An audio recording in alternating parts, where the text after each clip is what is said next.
जय हिंद दोस्तों। मेरा नाम है शेखर श्रीवास्तव और स्वागत करता हूँ आप सभी का आपके अपने यूट्यूब चैनल पाई पॉलिटिकल पे। जैसा कि आप लोगों ने थंबनेल पर देख लिया होगा कि आज की ये जो वीडियो रहने वाली है वो रिसर्च शोध के ऊपर रहने वाली है, अनुसंधान के ऊपर रहने वाली है। तो बेसिकली इस वीडियो में हम लोग रिसर्च जो कि यूजीसी नेट एग्ज़ाम के पेपर 1 की एक यूनिट है उससे रिलेटेड चीज़ों को हम लोग इसमें डिस्कस करेंगे। तो इसको डिस्कस करने से पहले हमको इस टॉपिक की, इस यूनिट की इम्पोर्टेंस को समझ लेना बहुत ज़रूरी है। ये यूनिट इस वजह से आपके लिए इम्पॉर्टेंट हो जाता है क्योंकि जब आप नेट कंप्लीट कर लेते हो तो आपका एक, अगर मैं कहूँ, प्राइमरी ऑब्जेक्टिव रहता है पीएचडी करना, रिसर्च करना। तो उस रिसर्च के लिए आपको रिसर्च की एक बेसिक नॉलेज, एक बेसिक फंडामेंटल थियरीज आपको ज़रूर से पता होनी चाहिए, ऐसा आपसे एक्सपेक्ट किया जाता है। और इसी वजह से ये यूनिट आपके पेपर 1 में इंक्लूड किया गया है। चाहे आपका डोमेन कोई भी हो, आपने किसी भी सब्जेक्ट से अपना यूजीसी नेट का फॉर्म अप्लाई किया हो, बट पेपर 1 में रिसर्च और टीचिंग एप्टीट्यूड और बाकी सारी चीज़ें आपको ज़रूर से पढ़नी है। ठीक है। तो इस टॉपिक को आप केवल 5 नंबर से नहीं ले सकते हैं, बट इसका ये मतलब भी नहीं है कि हम केवल इसी में अपना पूरा समय बर्बाद करते हुए चलें। तो इस टॉपिक को जितना इम्पोर्टेंस देना चाहिए उतना ज़रूर दीजिए, बट एक्सेस भी नहीं होना चाहिए। इस क्लास को, इस वीडियो को स्टार्ट करने से पहले मैं कहूँगा कि आप लोग एक नोटबुक या फिर एक कोई कॉपी लेकर के ज़रूर से बैठिएगा और उसके नोट्स आप लोग बनाते हुए चलिएगा। मैं पीडीएफ्स प्रोवाइड करा दूंगा, बट उससे होता क्या है कि पीडीएफ्स हमारे मोबाइल फ़ोन में पड़ी रह जाती हैं और उनको हम वापस से यूटिलाइज़ नहीं कर पाते हैं। बट अगर वही चीज़ें हमारे पास लिखे हुए फॉर्मेट में रहती हैं तो उससे होता क्या है कि वो एक हमारा पर्सनल कलेक्शन बनता हुआ चला जाता है और उसके साथ साथ हमें वो चीज़ें मेमोराइज भी होते हुए चली जाती हैं, हमारे माइंड में वो चीज़ें बैठते हुए चली जाती हैं जो भी हम उस क्लास के दौरान उसको देख रहे हैं। ठीक है। तो ये काम आप ज़रूर से करिएगा कि एक नोट्स आप खुद का अपने लैंग्वेज में जो भी चीज़ें मैं बता रहा हूँ उस हिसाब से उसको बनाइए और उसमें खुद से भी अगर आपको नए नए टॉपिक्स, नई नई हेडिंग्स पता चलती हैं तो आप उसमें उसमें एडिशन करते हुए चलिए। ठीक है। सो अब मैं आप लोग को स्लाइड्स के थ्रू सारे टॉपिक्स में जो भी इम्पोर्टेंट है उसको मैं बताने वाला हूँ। तो ठीक है, तो आइए अब हम स्विच करते हैं अपने स्लाइड मोड पे। तो रिसर्च एप्टीट्यूड जो कि आपकी दूसरी यूनिट है यूजीसी नेट पेपर 1 के लिए, जिसमें आपके अलग अलग पॉइंट्स हैं, जिसमें रिसर्च के मीनिंग, टाइप्स, कैरेक्टरिस्टिक, उसके अर्थ, प्रकार और विशेषताएं, अनुसंधान के लिए निष्पक्षवाद, उत्तर निष्पक्षवाद, ये सारे यूनिट्स आपको दिए हुए हैं। तो आज की इस वीडियो में हम लोग सबसे पहले कवर करेंगे रिसर्च की मीनिंग और टाइप्स, उसके अर्थ और प्रकार। ठीक है। तो आइए इसको हम लोग स्टार्ट करते हैं। तो सबसे पहले हम लोग बात करेंगे रिसर्च एप्टीट्यूड, शोध अभियोग्यता की। तो सबसे पहले हमको समझना चाहिए कि आखिर रिसर्च वर्ड का मतलब क्या होता है। तो रिसर्च, सिंपल सी बात है, दो वर्ड्स री प्लस सर्च से मिलकर के बना है, जिसमें री का मतलब होता है अगेन, दोबारा, और सर्च का मतलब होता है फाइंड आउट, खोजना। जो कि हिंदी के वर्ड शोध का जो हमारा अर्थ होता है वो इंग्लिश के रिसर्च शब्द से थोड़ा सा अलग होता है। हिंदी का जो शोध शब्द है उसका अर्थ होता है गहन खोज, ना कि दोबारा से खोजना। ठीक है। तो रिसर्च का आप दो मतलब समझ सकते हैं, एक तो है दोबारा से खोजना और जो हिंदी का वर्ड है उसका अर्थ है गहन खोज। तो अगर हम इसको सामान्य शब्दों में समझना चाहें तो नवीन वस्तुओं की खोज, नए नए चीज़ों की खोज और पुरानी वस्तुओं एवं सिद्धांतों का पुनः परीक्षण करना, री एग्जामिनेशन करना, जिससे कि हमें नए तथ्य प्राप्त हो सके, नए फैक्ट्स प्राप्त हो सके, उसे हम क्या कहते हैं, शोध कहते हैं, रिसर्च कहते हैं। ठीक है। रिसर्च का अगर हम फुल फॉर्म की बात करें समझने के लिए तो आर से मतलब होता है आपका रैशनल वे ऑफ थिंकिंग, मतलब कि सोचने का एक तर्कसंगत तरीका होना चाहिए। ई का मतलब है एक्सपर्ट एंड एग्जॉस्टिव ट्रीटमेंट, विशेषज्ञता और संपूर्ण उपचार, ये जो आपका टॉपिक है डिमांड करता है। रिसर्च में जो एस वर्ड है वो सर्च एंड सॉल्यूशन की बात करता है, खोज और समाधान की बात करता है। ई जो है एग्जैक्टनेस या फिर शुद्धता की बात करता है, और ए एनालिसिस विश्लेषण की बात करता है। आर से तथ्यों का संबंध रिलेशनशिप ऑफ फैक्ट्स की बात की जाती है, और सी आपका critical observation, careful planning, constructive attitude and condensed generalization, मतलब कि आलोचनात्मक अवलोकन, सावधान पूर्वक बनाई गई योजना, रचनात्मक रवैया और सघन सामान्यीकरण, ये सी के द्वारा रिप्रेजेंट होते हैं, जो कि इसका आप कह सकते हो कि इसका क्षेत्र निर्धारित करते हैं। और सबसे इम्पॉर्टेंट होती है H, honesty and hard working. आप जब कभी भी रिसर्च करेंगे फ्यूचर में तो आपसे एक चीज़ की डिमांड ज़रूर की जाएगी कि आप अपने रिसर्च प्रोजेक्ट में ऑनेस्टी ज़रूर बरतें, और अपने नए नए खोजों में आपको जो वर्क करना पड़ रहा है वो भी आपने ईमानदारी से किया हो, कड़ी मेहनत किया हो। ठीक है। इसके बाद अगर हम बात करें रिसर्च के प्रकारों की, तो जो सबसे पहला रिसर्च जिसकी हम बात करेंगे वो है आपका फंडामेंटल रिसर्च। इस फंडामेंटल रिसर्च को और भी अलग अलग नामों से जाना जाता है, जो कि आप बेसिक रिसर्च के नाम से भी जानते हैं और प्योर रिसर्च के नाम से भी जानते हैं। हिंदी में इन्हें आधारभूत शोध, मूलभूत शोध और शुद्ध शोध के नाम से जाना जाता है। तो इसके बारे में हम लोग जब समझते हैं तो मौलिक अनुसंधान या फिर फंडामेंटल रिसर्च क्या है? ये प्रयोगात्मक या सैद्धांतिक कार्य हैं जो मुख्य रूप से देखे जाने योग्य घटनाओं या तथ्यों की मूल बातों पर नया ज्ञान प्राप्त करने के लिए किया जाता है। किसके लिए? नया ज्ञान, न्यू नॉलेज। इस कीवर्ड को आप लोग ज़रूर से नोट कर लीजिएगा, नया ज्ञान, बिना किसी पूर्व विचार के कि इसका परिणाम किसी व्यावहारिक अनुप्रयोग या उपयोग में होगा, इस बात की परवाह किए बिना जब किसी नए ज्ञान के प्रति शोध किया जाता है, कोई नए सिद्धांत का निर्माण किया जाता है, उसे ही हम क्या कहते हैं? आधारभूत शोध कहते हैं। अगर हम इसको सिंपल शब्दों में समझें तो यह ज्ञान का निर्माण करता है, यह व्याख्या करता है, और यह क्या करता है? यह सिद्धांतों को तैयार करता है। It creates knowledge, it explains and it formulates theories.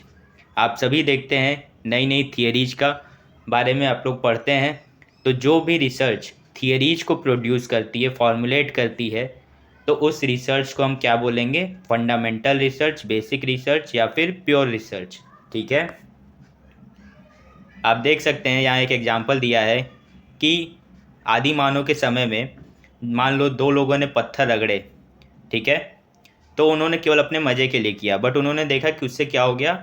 आग लग गई, आग का आविष्कार हो गया। तो ये क्या थी? एक नई घटना थी। ठीक है। तो इसे ही हम क्या बोलते हैं? बेसिक रिसर्च कहते हैं, जो कि आज से पहले किसी ने उसको नहीं खोजा था, तो इसलिए उसको बोला जाता है basic research, fundamental research. Example के तौर पे आप देख सकते हैं कि कैंसर एक बहुत ही ज्वलंत समस्या है मेडिकल साइंस के लिए, जिसका अभी तक उपचार नहीं खोजा जा सका है। तो अगर कोई रिसर्चर कैंसर के कारकों की खोज करने वाला एक अध्ययन करे कि कैंसर किन वजहों से होता है, किन कारकों, किन फैक्टर्स के वजह से होता है, तो वो जिस टाइप का रिसर्च कर रहा है उसे हम क्या कहेंगे? फंडामेंटल रिसर्च या बेसिक रिसर्च हम कहेंगे। ठीक है। तो बेसिकली इस तरीके के रिसर्च से हमको नई नई जानकारियाँ प्राप्त होती हैं और यह नॉलेज बेस्ड होता है। ठीक है। आप चाहें तो इसका स्क्रीनशॉट ले सकते हैं, और इसके साथ साथ आप लोग इसको अपने कॉपी में अपने शब्दों में भी समझ करके नोट करिए। और आप जिस भी डोमेन के स्टूडेंट हैं, चाहे आप हिस्ट्री के हैं या पॉलिटिकल के हैं, आप देखिए कि आपके सब्जेक्ट में कौन से ऐसे टॉपिक हैं जो कि फंडामेंटल रिसर्च के लिए आप यूज कर सकते हैं। अगर आपको किसी एक ऐसे टॉपिक के बारे में पता है तो आप इस वीडियो को यहीं पे पॉज करके आप उसको कमेंट में ज़रूर बता सकते हैं। इसके बाद हम बात करेंगे अप्लाइड रिसर्च की, अनुप्रयुक्त अनुसंधान की। तो अप्लाइड रिसर्च को विशिष्ट समस्याओं के समाधान की पहचान करने या विशेष प्रश्नों के उत्तर खोजने के लिए डिज़ाइन किया गया है। यह क्या करता है? यह एप्लीकेबल लागू होता है और इसको हम इम्प्लीमेंट कर सकते हैं, कार्यान्वित भी कर सकते हैं। जैसा कि इसके वर्ड जिसका नाम है अप्लाइड, किसी चीज़ को क्या होता है? अप्लाई करना। ठीक है, तो अप्लाइड रिसर्च में जो भी हमारे पास नॉलेज होती है वो हम रियल लाइफ में उसको अप्लाई कर सकते हैं। आप इस तरीके से इसको समझ सकते हैं। ठीक है, फॉर एग्जाम्पल शिक्षा में डॉक्टरेट पर काम करने वाला एक छात्र क्लासरूम में स्टूडेंट्स की पार्टिसिपेशन, छात्र की भागीदारी बढ़ाने के तरीकों पर अध्ययन करता है। तो यह शोध क्या है? यह एक परिभाषित समस्या पर केंद्रित है और सॉल्यूशन ओरिएंटेड है। तो कोई भी ऐसी समस्या जो कि सॉल्यूशन डिमांड करती है और उसके लिए जो रिसर्च किया जाता है उसको हम अप्लाइड रिसर्च कह सकते हैं।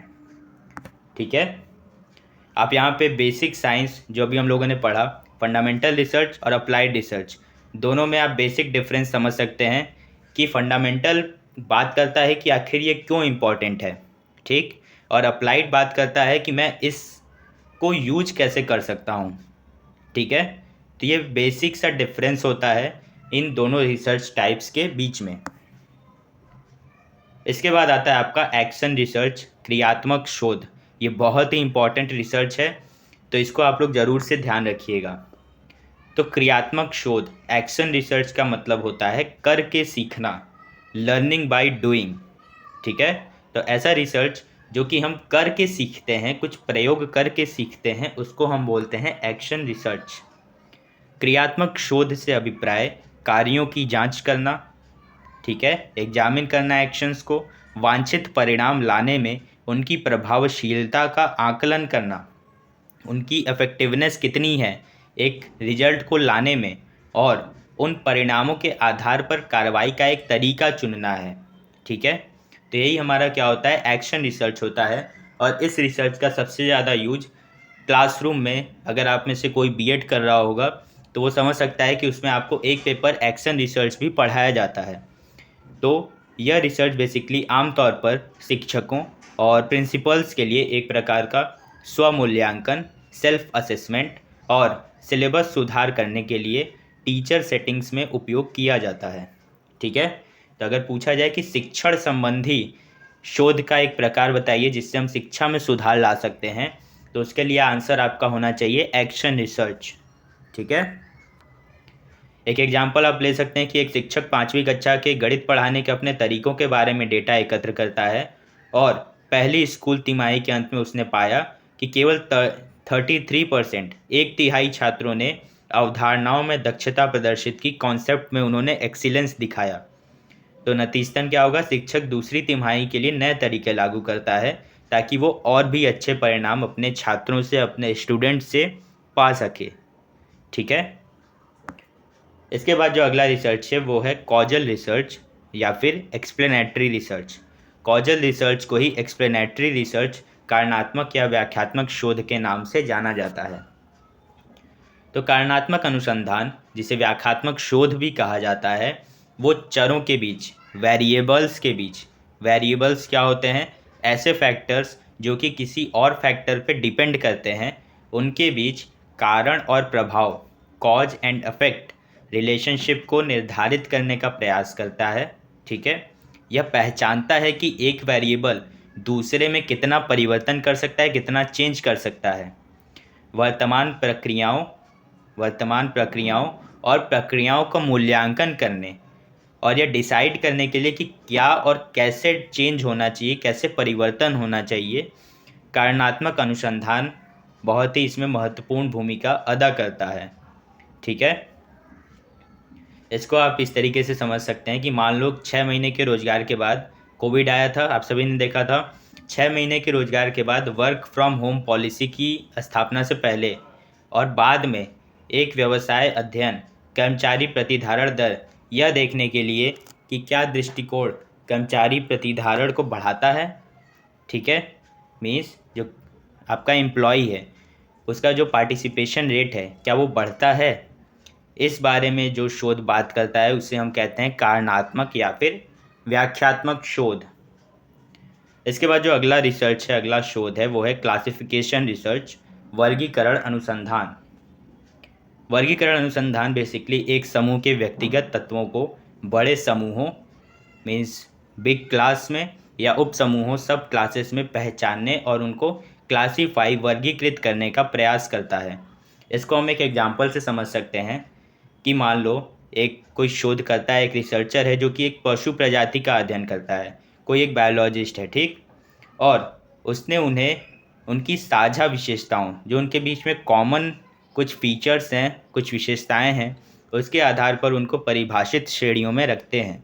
जैसे शरीर विभाजन के आधार पर अलग अलग प्रकार की प्रजातियाँ, आवास के प्रकार के आधार पर अलग अलग प्रजातियाँ, प्रजनन के तरीके, खुराक। तो इस तरीके से वर्गीकृत करके जब चीज़ों को कोई रिसर्चर, कोई अनुसंधान करता अपने रिसर्च को करता है, तो उस रिसर्च को हम बोलते हैं क्लासिफिकेशन रिसर्च, ठीक है, जिसमें हमने इंडिविजुअल एलिमेंट्स को, व्यक्तिगत तत्वों को बड़े बड़े समूहों में या उप समूहों में विभाजित कर दिया है, वर्गीकृत कर दिया है, ठीक है। इसके बाद जो अगला आपका इम्पॉर्टेंट रिसर्च का प्रकार है वो है कंपैरेटिव रिसर्च, तुलनात्मक शोध।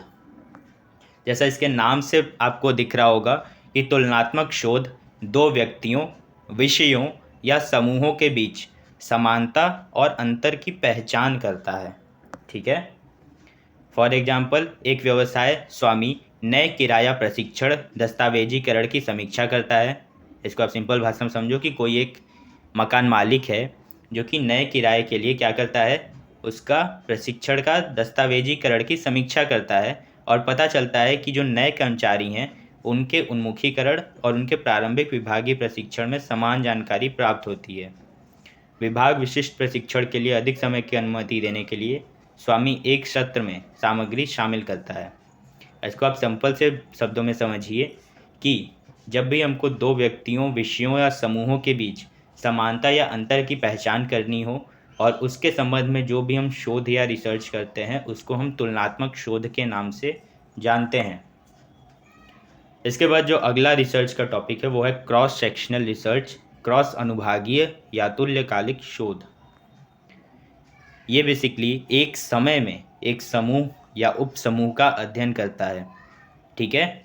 इस वर्ड को आप लोग ज़रूर से नोट कर लीजिए, एक समय में, एक विशेष समय में जब एक समूह या उपसमूह का अध्ययन करता है और प्रतिभागियों को आम तौर पर विशिष्ट साझा विशेषताओं जैसे उम्र हो गया, लिंग या आय के आधार पर चुना जाता है और शोधकर्ता समूहों के भीतर और बीच समानता और अंतर की जांच करते हैं। समूह को अक्सर बड़ी आबादी के प्रतिनिधित्व के रूप में उपयोग किया जाता है, ठीक है। फॉर एग्जाम्पल, एक कंपनी अपने शीर्ष, जो उसके टॉप 10% बिक्री कर्मचारी हैं, उनकी बिक्री तकनीकों पर शोध करती है, उनकी सेल्स टेक्निक पर शोध करती है और उनका कंपैरिजन, उनकी तुलना उस अपने नीचे के 10% लोगों से करती है।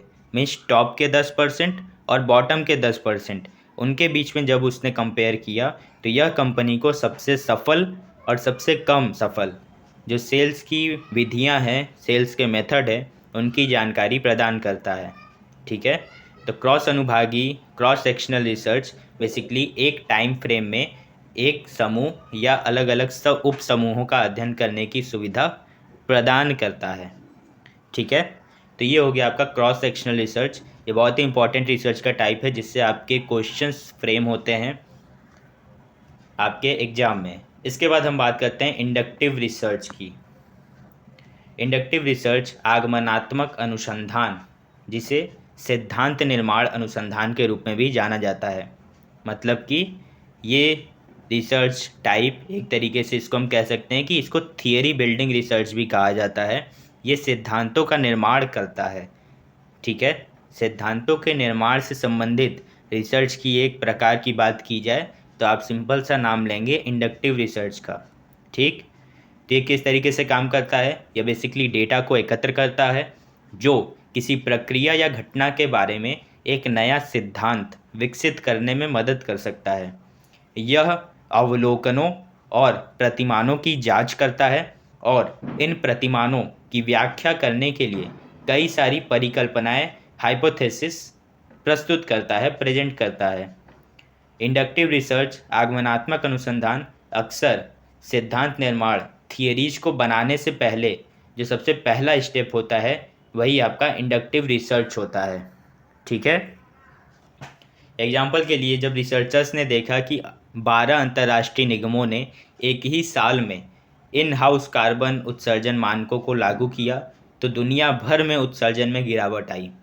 तो रिसर्चर्स का मानना है कि अगर अंतर्राष्ट्रीय निगम इन हाउस उत्सर्जन मानकों को लागू करते हैं तो दुनिया भर में उत्सर्जन को काफ़ी कम किया जा सकता है। तो शोधकर्ताओं ने पहले क्या किया, देखा, ऑब्जर्व किया और उसके बाद उन्होंने क्या किया, एक सिद्धांत को प्रतिपादित किया कि अगर सभी लोग इन हाउस उत्सर्जन मानकों को लागू करते हैं तो दुनिया भर में उत्सर्जन को, कार्बन उत्सर्जन को काफ़ी कम किया जा सकता है। ठीक है। तो ये रिसर्च का एक बहुत ही इंपॉर्टेंट टाइप है, इसके बारे में आपको ज़रूर से क्लैरिटी होनी चाहिए।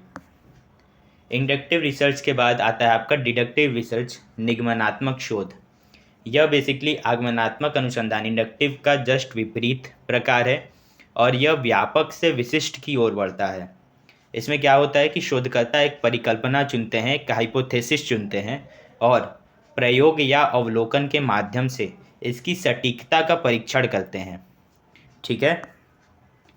फॉर एग्जाम्पल, शोधकर्ताओं ने पाया कि 12 अंतर्राष्ट्रीय निगमों ने एक ही साल में इन हाउस कार्बन उत्सर्जन मानकों को लागू किया।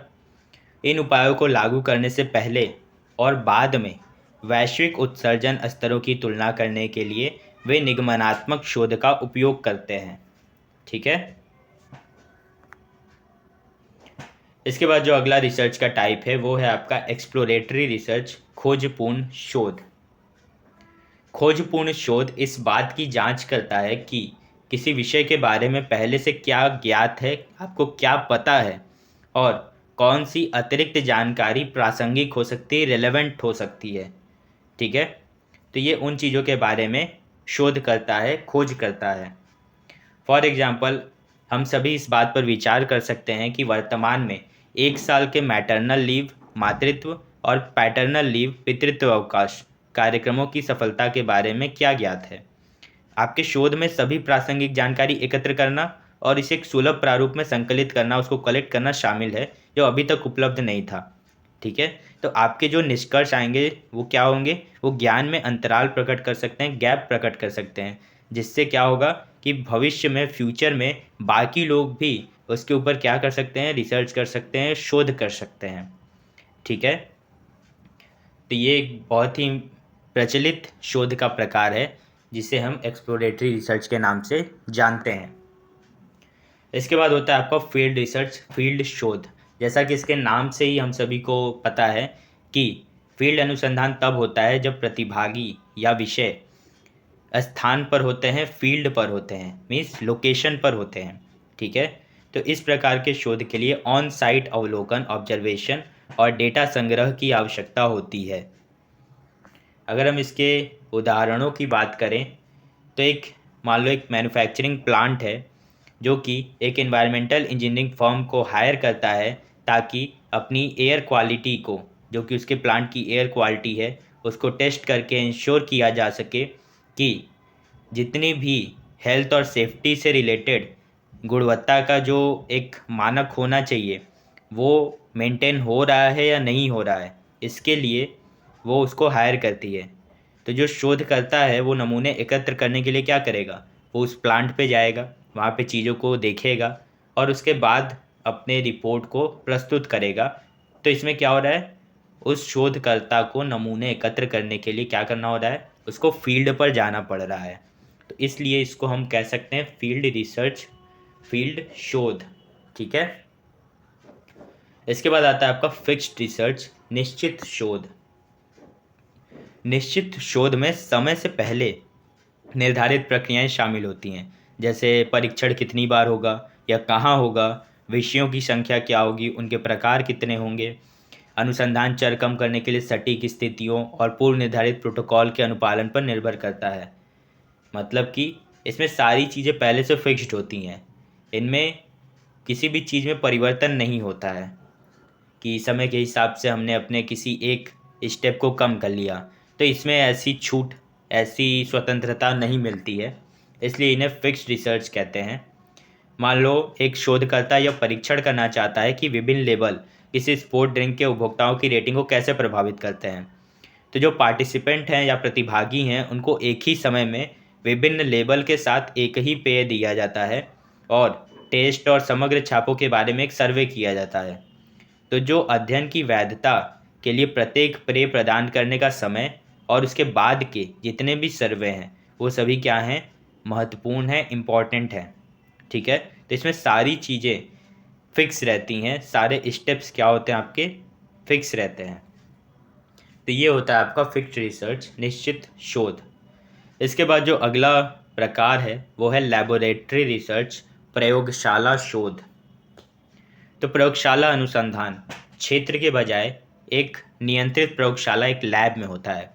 अक्सर होता क्या है कि अध्ययन कुछ शर्तों के सख्त पालन की मांग करता है, जैसे कि आपका एनवायरनमेंट एक फिक्स होना चाहिए, उसमें कोई भी बाहरी तत्व आपके परिणाम को प्रभावित न कर सके। ठीक है, तो जो लैब रिसर्च होते हैं वो बेसिकली केमिकल एक्सपेरिमेंट के लिए या फिर फार्मा से रिलेटेड जितने भी रिसर्च होते हैं उनमें ज़्यादा इनकी प्रधानता पाई जाती है, डोमिनेंस पाया जाता है। फॉर एग्जांपल एक फार्मास्यूटिकल कंपनी निर्धारित करने के लिए कि एक नए दवा फार्मूले पर शोध करती है कि क्या इससे डायबिटीज़ के जो पेशेंट्स हैं उनको लाभ होगा, और शोधकर्ता अगले स्टेप पर जाने से पहले प्रयोगशाला सेटिंग में जितने भी केमिकल अंतःक्रियाएं हैं उनकी बारीकी से निगरानी करते हैं। तो ये होता है आपका लैब रिसर्च, जो कि केमिकल जितने भी आपके एक्सपेरिमेंटेशन होते हैं या फार्माकोलॉजिकल रिसर्च होते हैं उनसे रिलेटेड इसमें शोध किए जाते हैं। अगला जो हमारा रिसर्च का टाइप है वो है लॉन्गिट्यूडिनल रिसर्च, अनुदैर्ध्य शोध। तो अनुदैर्ध्य शोध अनुसंधान इस बात पर अपना फोकस करता है कि किसी भी निर्धारित चर में, किसी भी एक फिक्स्ड जो आपका वेरिएबल है उसमें बिना हेर फेर किए, बिना समय के साथ कुछ माप कैसे बदलते हैं। ठीक है, इसको ऐसे समझिए कि लॉन्गिट्यूडनल रिसर्च फोकस करता है कि on how certain measurement change over time without manipulating any determining variables. मतलब कि जो भी आपके माप हैं जिनसे आप किसी भी चीज़ को मापते हैं और आप अगर उसके वेरिएबल्स में, उसके चरों में, उन परिस्थितियों में जो कि चीज़ों को प्रभावित कर सकते हैं उनमें जब तक आप कोई भी हेर फेर नहीं करते हैं तो उनमें क्या बदलाव आते हैं, इनको ऊपर जो भी आपका रिसर्च, इनसे रिलेटेड जो भी रिसर्च होते हैं उनको हम अनुदैर्ध्य शोध में शामिल करते हैं। फॉर एग्जांपल एक शोधकर्ता इस बात की जांच करता है कि एक ही कंपनी में 1 साल, 3 साल और 5 साल के बाद जो कर्मचारी हैं उनकी संतुष्टि में बदलाव आता है या नहीं आता है। तो इसमें हो क्या रहा है, इसमें जो है जो कंपनी है वो क्या है, एक फिक्स्ड आपका एक माप है। ठीक है, और इसमें क्या हो रहा है, समय 1 साल, 3 साल, 5 साल, समय के हिसाब से उसको एग्जामिन किया जा रहा है, उसका परीक्षण किया जा रहा है कि जो भी आपके चर हैं, जो भी आपके एम्प्लॉई हैं उनकी जो सेटिस्फैक्शन लेवल है और उसमें कुछ चेंज आ रहा है या नहीं आ रहा है। तो इससे रिलेटेड जो भी टाइम से रिलेटेड रिसर्च होगी उसको हम लॉन्गिट्यूडनल रिसर्च में शामिल करते हैं। तो इसमें कीवर्ड आपका टाइम है। इसके बाद अगला जो रिसर्च का टाइप है वो है पॉलिसी रिसर्च, नीति शोध।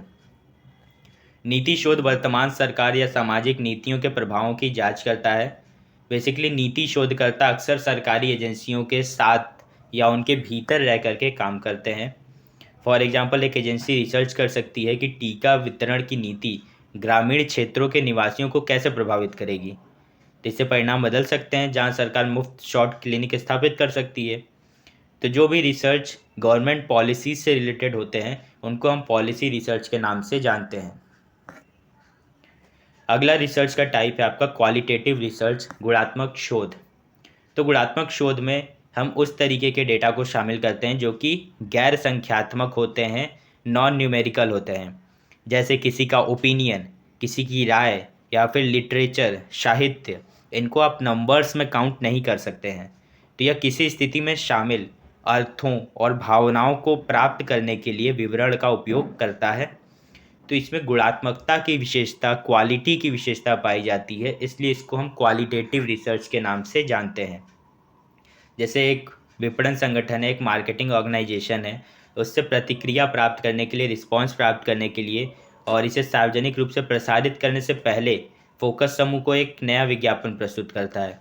तो कंपनी क्या करती है, डिसीजन लेने के लिए गैर संख्यात्मक डेटा फोकस समूह प्रतिभागियों की राय एकत्रित करती है कि जो भी हम एडवर्टीजमेंट दिखाने वाले हैं, क्या लोगों को वो पसंद आएगा। पसंदगी और नापसंदगी को हम नंबर से नहीं बता सकते हैं, ठीक है। तो उससे रिलेटेड जो भी शोध होंगे उनको हम गुणात्मक शोध के नाम से जानेंगे। इसके बाद इसी से मिलता जुलता एक अगला रिसर्च है, वो है क्वांटिटेटिव रिसर्च, मात्रात्मक शोध। तो कौन, क्या, कहाँ, कब जैसे जो स्पेशल क्वेश्चंस होते हैं उनकी जांच करने के लिए मात्रात्मक शोध, जो संख्यात्मक डेटा होते हैं, जो भी आपके न्यूमेरिकल डेटा होते हैं, जैसे स्टैटिक्स हो गया और आपके अलग अलग मेजरमेंट्स के टूल्स हो गए, उन पर निर्भर करता है। और ये जो रिजल्ट्स होते हैं वो आमतौर पर टेबल या ग्राफ में प्रस्तुत किए जाते हैं। तो टेबल या ग्राफ में जो भी रिसर्च प्रस्तुत किए जाते हैं उनको हम क्वांटिटेटिव रिसर्च में शामिल कर सकते हैं। इसके 3 प्रकार होते हैं, जो कि हैं सर्वे रिसर्च, डिस्क्रिप्टिव और कोरिलेशनल, जिसके बारे में हम लोग जानेंगे। तो सबसे पहले आता है आपका सर्वे रिसर्च, सर्वेक्षण शोध। तो सर्वेक्षण शोध उत्तरदाताओं के एक पूल मीन्स एक समूह से कई सर्वे क्वेश्चन, कई सर्वेक्षण प्रश्न पूछकर जानकारी एकत्र करता है और यह एक मात्रात्मक विधि है, क्वांटिटेटिव मेथड है। तो सर्वे रिसर्च किस प्रकार का शोध है, तो आप सिंपल सा उसको बता सकते हैं कि ये क्वांटिटेटिव मेथड है, क्योंकि इसमें क्या हो रहा है, लोगों से उनके मात्रा, कई सारे लोग हैं उनसे डेटा हम क्या कर रहे हैं, नंबर्स के फॉर्म में इकट्ठा करते हैं, सर्वे करते हैं। फिर दूसरा आता है आपका डिस्क्रिप्टिव रिसर्च, वर्णनात्मक शोध। तो यह एक प्रकार का ऐसा शोध है जिसका उपयोग जनसंख्या की विशेषताओं का वर्णन करने के लिए किया जाता है। यह डेटा इकट्ठा करता है और पॉपुलेशन से रिलेटेड, जनसंख्या से रिलेटेड जितनी भी चीज़ें होती हैं उनको यह प्रस्तुत करता है। तो डिस्क्रिप्टिव रिसर्च किसके बारे में बात करता है, पॉपुलेशन के बारे में, जनसंख्या के बारे में बात करता है। इसके बाद जो अगला रिसर्च का टाइप है वो है कोरिलेशनल रिसर्च, सहसंबंधी शोध। एक सहसंबंधी शोध डिजाइन दो चरों, दो वेरिएबल्स के बीच संबंधों की जांच करता है। बिना शोधकर्ता उनमें से किसी को भी कंट्रोल कर सकता है या हेरफेर करता है। तो यह एक गैर प्रायोगिक प्रकार का मात्रात्मक शोध है, इसमें किसी भी प्रकार का प्रयोग नहीं किया जाता है, नॉन एक्सपेरिमेंटल टाइप का क्वांटिटेटिव रिसर्च होता है। इन सारी चीज़ों को आप लोग नोट करते हुए चलिएगा। तो बेसिकली अभी तक हम लोगों ने 2 चीज़ें देखी कि अनुसंधान का अर्थ क्या होता है और जो भी मुख्य प्रकार के अनुसंधान के प्रकार होते हैं उन सभी के बारे में हम लोगों ने इस वीडियो में देखा। मैं समझ सकता हूँ कि कुछ ऐसे टर्म्स आए होंगे जिनसे आप लोगों को समझने में दिक्कत हो सकती है। तो कौन कौन से टर्म्स आपको दिक्कत हुए हैं या आपको और भी कोई कन्फ्यूजन हो तो आप उसको कमेंट में ज़रूर से पूछ सकते हैं। और इसके अलावा टेलीग्राम पे भी आप मुझसे जुड़ सकते हैं, मुझसे क्वेश्चंस को पूछ सकते हैं। और नेक्स्ट वीडियो में हम बात करेंगे अनुसंधान की विशेषताओं के बारे में और positivism and post positivist approach research की, उन सभी के बारे में अगले वीडियो में हम लोग बात करने वाले हैं। आई होप आप लोगों को ये क्लास अच्छी लगी होगी। इसके आगे की क्लासेस भी मैं कंटिन्यू करूँगा। तो अगर कोई भी आप लोगों को इस क्लास से रिलेटेड डाउट रहा हो तो आप लोग कमेंट बॉक्स में या फिर टेलीग्राम ग्रुप में ज़रूर से बता सकते हैं। अगर आपको कोई भी कन्फ्यूजन हो या फिर आप कोई सजेशन देना चाहते हो फॉर इम्प्रूवमेंट, ठीक है। तो इस वीडियो को देखने के लिए आप सभी का बहुत बहुत धन्यवाद। Thank you so much.